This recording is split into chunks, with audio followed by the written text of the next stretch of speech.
Hey people, welcome to Kitty for Crafts. I'm Kathy. It's Kitty for Crafts. I am coming at you with rant slash clarification slash I forgot to tell y'all some stuff video. So first off, let's talk about thank you for all my new subscribers. It is awesome sauce to have new subscribers, and I cannot thank you enough. That being said, let's talk about the rant that I just did. So I've had a couple comments and some people trying to explain some stuff to me. My husband has also tried to explain some stuff to me. And he said that it's probably a base price. I'm going to say to you that I understand. He broke it down. Okay. I need people to reevaluate their contracts. I need people to learn how to negotiate, because if that is the case, then base price for a room that's, what did we say, six? I mean, don't forget, I'm not naming names, I'm not naming people, I'm not naming functions. I'm just giving generalized information because I was told things about 3 or 4 different retreats, and so I'm making this a general blanket statement. So again, if this fits you, that's a you issue, but if it doesn't fit you, then yay for you. But $600 per person for a room that's $600 for the same amount of time for a week is just ridiculous to me. If you are getting, I know there are a couple, not just one, but there are a couple that give you breakfast, lunch, and dinner. That's wonderful, and that the hotel is providing that for you guys. You will not have to leave the room if you don't want to, I guess. And one of them, you have a special room you go to, which I think is awesome sauce. That food is based on a fixed number of people. Here I go again. So if you are guaranteeing that there are going to be, let's just say 50 people there, then you are catering for 50 people. I'm still struggling on the struggle bus with 50 divided by your base price. As anyone who does catering, anyone who does functions knows, we take that number, we divide that out, and then we're going to tack on other things. I'm in the camp right now of stating that I feel like everybody should just make the hotel on their own, and then you just do a base for your retreat. I sat here and I've had a couple of people help me because I'm on the struggle bus, and I've had a couple other people help, and there are a couple of these guys that are making like $14,000 in their pocket. Come on, y'all. If this is a you, then shame on you for taking advantage of your sisters and brothers in the diamond painting community. If this is not you, yay for you, and let me know who you are so I can come to your damn retreat, because I cannot understand. Now, for my sisters and brothers who want to attend all the said retreats that I might be talking about, again, you like it, I love it for you. I want you to attend. I want you to go and be happy. I want you to have fun meeting other DPers and whatever. But this is about meeting people who do YouTube. This is about meeting people in the industry. What? We all put our pants on the same damn way, please. I think not. You are not Moses or Jesus, and I'm not trying to do that. I'm waiting in line for that. I'm waiting in line for Jesus. I'm not waiting in line to meet X. Look, I'm not waiting in line to meet Kitty for Crafts. That's not what I'm about. I'm about hanging out and doing some diamond painting, and then possibly at the same time, oh my gosh, Kitty for Crafts is here. That's cool. When I go to my cross stitching retreats, there are people who are YouTubers who are there. There are social media people there. I've sat at a table with a couple. It's whoop-de-damn-do. We sitting there cross-stitching. We ain't talking about diddly squat besides this cross-stitching stuff, the BS that goes on in the cross-stitching community, because believe it or not, there's some in that one too. And just life in general, about our kids, about people having kids, things like that. They are human. Believe me, they are. Just like if you met Sam Elliott on the from TV on the street, he's normal. He puts his pants on every morning. He just looks good and goes to work. Old man looking fine as all get out. I digress on that part. But listen, $14,000 in someone's pocket is BS. And I don't give a crap what kind of foolishness you talking about. But again, you like it, I love it. I forgot to talk about Airbnbs. Here's my thing with Airbnbs. They are like cruises. They on a different realm. I don't fool with cruises, not because of just cruising, but with this whole scenario of drama, because there is other kicks and gigs to a cruise, right? You can take off and go on an excursion. You can go hang out in the room all day. You can go eat food all day. Listen to what I said. Places on a boat are open 24/7. So I'm not knocking you. If you want to pay $2,000 to go to a diamond painting cruise, that's cool, because you're going to eat all day. You're going to go on excursions. You're going to shop all night. You're going to do stuff. That boat is a city. So you do what you do. Now, you paying $4,000 for a cruise, I might have to talk to you because you're doing the most. I don't know what you're doing. I need to see itemized receipts. So here's my next thing. Oh, Airbnbs. They're the same concept to me, because somebody's taking their time to go to the grocery store, buy food, cook food for you, breakfast, lunch, and dinner, and have snacks for you all day. You were sitting in a room with no more than 12 people, maybe 16 at the most. I think I have seen one that did 20. My only issue with that is that as long as you were doing a Airbnb, that if there are rooms, those people pay more than the people who stay in like the dormitory asylum kind of room. So if you're going 6 people to a room and everybody got their own bed, 6 people in a room is kind of what? So and there's only 2 showers or whatever. We need to make sure that the people who are in the bulk, what I'm gonna call the bulk room, are paying less than the people who get their own private room. That's one thing I'm asking. Otherwise, I get it. They are their own entity. I feel like those are kind of cool too, though, because they're more intimate. But those are a different ball game for me as well. That being said, I'm done ranting about this. I am done complaining. I have seen the tunnel. I'm not at the light. I'm not Carol Ann going to the light. No, she's not doing that. But what I am doing is saying, I get it. I need people to reevaluate their contracts.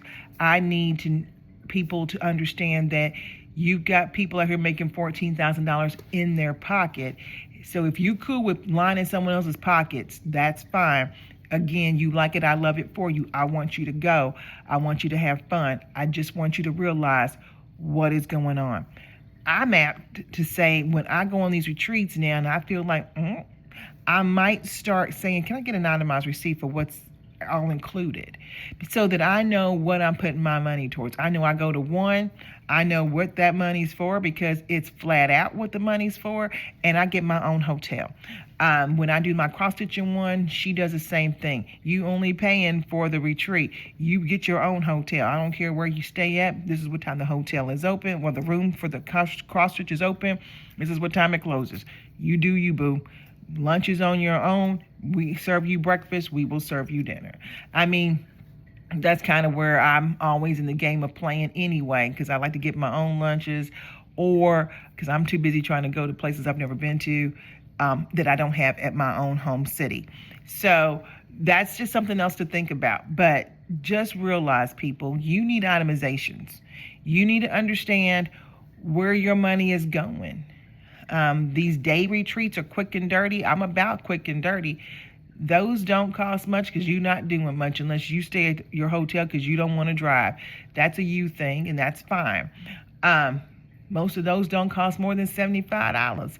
We do realize, and I will say, I do understand that prices have gone up.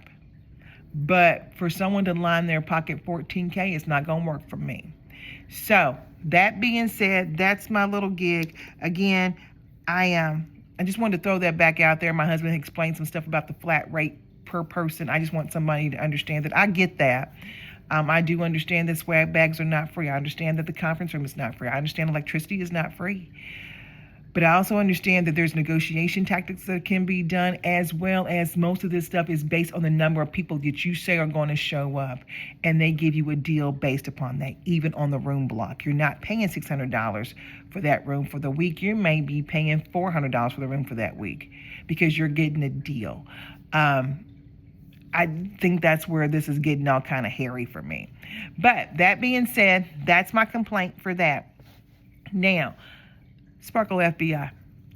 Here I go with this because I mentioned it and someone said, Sparkle FBI, what? Yeah, I am going to be honest. I do not do mystery kits. I see how this is. I see it. It sees me. I know that this is this and this is this. And then, yeah, I get this. And this is the Yuletide mushroom. I got this from Miss Stephanie. And she has enhancements and stuff. So I don't know what I'm doing, but I'm working it out. So this is this. But mystery kits are interesting, right? You don't know what you're supposed to get. We had, let me clean up and say we had a site that would give you the spoiler if you're into spoilers and then go from there. Then Dak said from what I am reading, Dak said that they wanted to take over that one. So that person said, nah, I don't think so. And changed the name. Dak said, oh, we'll just make up our own. I mean, this happened over a weekend. Dak made up their own and said, well, we wanted to be more in control because we weren't sure about that person, which sounds kind of sus to me, but whatever. And then they got their own stuff together as well. And then there's like 73 point something K on Dak's website that joined. Like, whatever. Here's my gig. Sparkling FBI, you hide behind your name, but what kills me is that you didn't say anything about this. Like, that is something that y'all should be looking into. That is something that, you need to go, hey, what's up with that? So that you can call out people or not call out people or clarify what's going on, because you've got a couple people who are really upset. And I know a couple who are upset because how that was all done. And I'm not trying to be funny. Again, I give never mind, because I'm not into the dango mystery stuff. But again, I'm about my friends in the DP world not being jacked. And I feel like you are supposed to be the FBI of all things that are quote unquote scandalous in our little group of diamond painting. And where you at? You called out Heather about her drama, and people with that Patreon to Heather. Listen, here I go. People want to give money to Heather for her Patreon and do what they did. That's their business. Why y'all pissy about that? That's a PP on someone else's end. You gave money and you didn't understand, or you gave money, you should just stop supporting Patreon with her. I mean, that was quick and dirty for me. This kind of stuff right here, though, is interesting to me, because this is something that is sideways. How come a person can have a mystery group for so long and then all of a sudden they can't?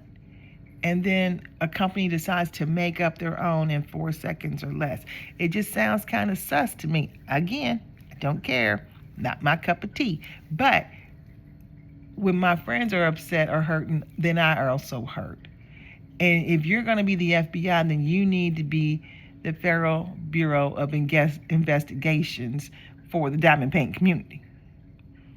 That's what you should be doing. We're not going to call you federal. We're going to call you the freelance Bureau of Investigation. That's what we're going to call you, the freelance, because you're going to freelance and figure out what's going on and then come back and tell us. But you ain't said diddly nor squat since that stuff happened. So really, was that just a shakedown and a takedown? Someone's feelings got hurt? Is that what it was? So y'all decided to do that? And then you got what you wanted, or you didn't get what you wanted, and now you just done with it? Kind of confused on that. There is confusion amongst my brain with that. Again, you help me out. Someone write a comment and tell me what the hell that was all about. Because what it sounds like right now is that was some petty ass shit that y'all were trying to clean up because someone in your little group was upset. And then y'all did what y'all did. And then y'all got what you wanted out of it. Now we're done. That's scandalous too. Anywho, That's my complaints for today. That one's crooked. That's my complaints for today. I don't know. I'm not ranting about nothing else because I can really give a pop poop, less about whatever. I mean, it's some flim flam and it is what it is. And I can give two shits at a wiggle, to be honest, about most of it. But I just don't like my friends getting taken. And I don't like shit being done scandalous and backdoor. And I don't like people saying they're about something when they're not about it. So all I'm going to say is don't talk about it, be about it. Whatever that is. I don't care what it is in your life. Don't talk about it. Just be about it. Be who you're supposed to be. Be honest. Be true. Be a good person. Making $14K on people is not being a good person. That's being a little bit greedy. So, I don't know. You talking about all this foolishness and then not talking about the really good stuff that matters. It's foolishness. So, whatever. I'm done with all that. The next time y'all see me on here, I will be talking about my diamond paintings, my personal things that I got going on. But until then, be happy, be loved, be honest, be real, and keep on diamond painting. Talk to you later. Peace.